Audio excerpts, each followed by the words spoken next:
Selamat pagi anak-anak semua. Salam Fransiskus, Pace e Bene. Apa kabarnya pagi ini? Semoga anak-anak ibu di rumah bersama dengan orang tua, bersama dengan keluarga dalam keadaan yang sehat. Anak-anak, kita akan belajar hari ini masih tema 7, benda, hewan, dan tanaman di sekitarku. Materinya di buku Bupetik 1G. Silakan dibuka Bupetik 1G-nya di halaman 108 sampai dengan halaman 110. Bupetik 1G di halaman 108 sampai dengan halaman 110. Bupetik 1G subtema 4, bentuk, warna, ukuran, dan permukaan benda. Jadi hari ini kita akan belajar SBMP, seni budaya dan prakarya. Kalau sudah dapat, judul materinya yaitu mengenal kerajinan dari tanah liat. Mengenal kerajinan dari tanah liat. Anak-anak ibu di rumah pernah melihat tanah liat? Pasti sering melihat tanah liat. Bahkan kalian pasti sering bermain menggunakan tanah liat. Tanah liat termasuk bahan alam. Jadi misalnya nanti kalau anak-anak ibu ditanya, apa contoh bahan alam yang kalian ketahui? Anak-anak ibu bisa menjawab tanah liat. Jadi tanah liat itu anak-anak ibu termasuk bahan alam. Ciri-ciri tanah liat itu permukaannya lunak dan lembut. Jadi tanah liat itu anak-anak ibu dia lunak dan lembut, dia tidak keras. Jadi nanti dia keras kalau sudah dibuat kerajinan baru dijemur. Nah, karya dari tanah liat disebut tembikar. Karya dari tanah liat disebut tembikar. Jadi ada juga di buku di halaman 108. Karya dari tanah liat disebut tembikar. Jadi Bu Guru ulangi, tanah liat itu termasuk bahan alam, kemudian dia lunak dan lembut. Karya dari tanah liat disebut tembikar.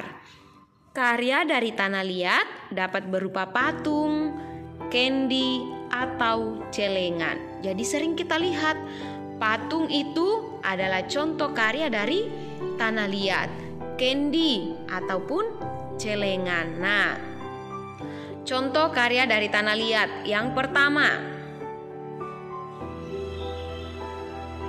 menyiapkan tanah liat, air, tusuk gigi, dan alat plastik.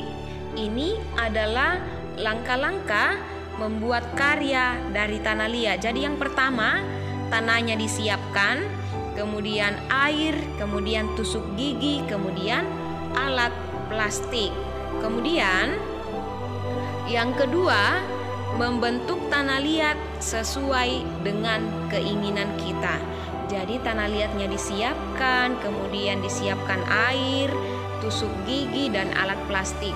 Kalau semuanya sudah siap, anak-anak ibu bisa membentuk karya sesuai dengan yang ingin anak-anak ibu buat.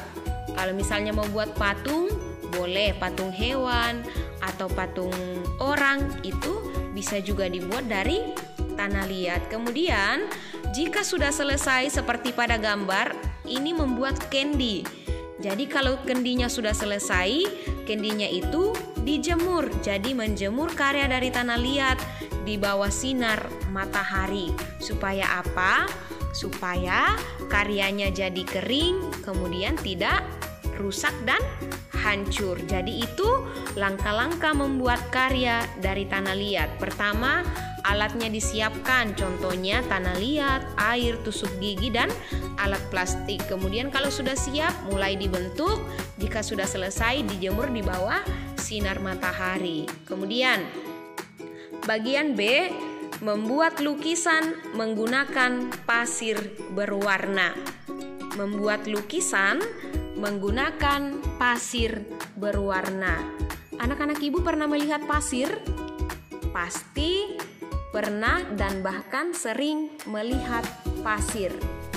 Pasir termasuk bahan alam. Jadi yang pertama tadi bahan alam itu contohnya tanah liat, kemudian yang kedua pasir. Pasir berbentuk butiran yang terasa kasar. Jadi pasir itu anak-anak ibu butirannya kecil, tetapi pada saat dipegang dia terasa kasar, berbeda dengan tanah liat. Pasir dapat digunakan untuk membuat lukisan.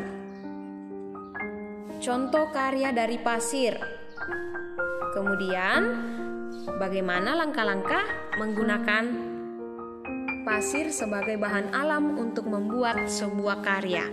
Yang pertama, menyiapkan kertas gambar, alat tulis, pasir berwarna, dan lem kertas. Seperti di gambar, ada lem, ada pensil, ada pasir berwarna. Kemudian, yang kedua, membuat gambar objek sesuai dengan keinginan.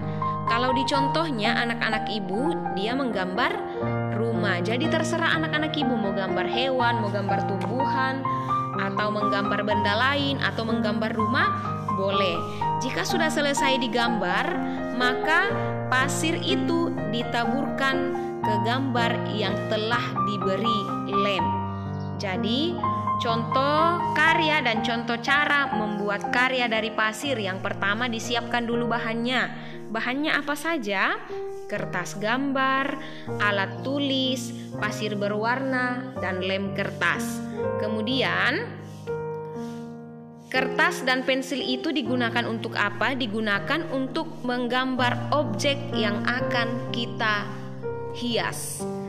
Jika gambarnya sudah siap, maka gambar itu diberi lem. Kemudian pasir berwarna ditaburkan ke gambar yang sudah diberi lem tersebut. Nah, itu materi kita hari ini anak-anak ibu. Ada juga di buku Bu Petiknya di halaman 108. Jadi terima kasih. Salam Fransiskus, Pace Ebene. Selamat belajar di rumah.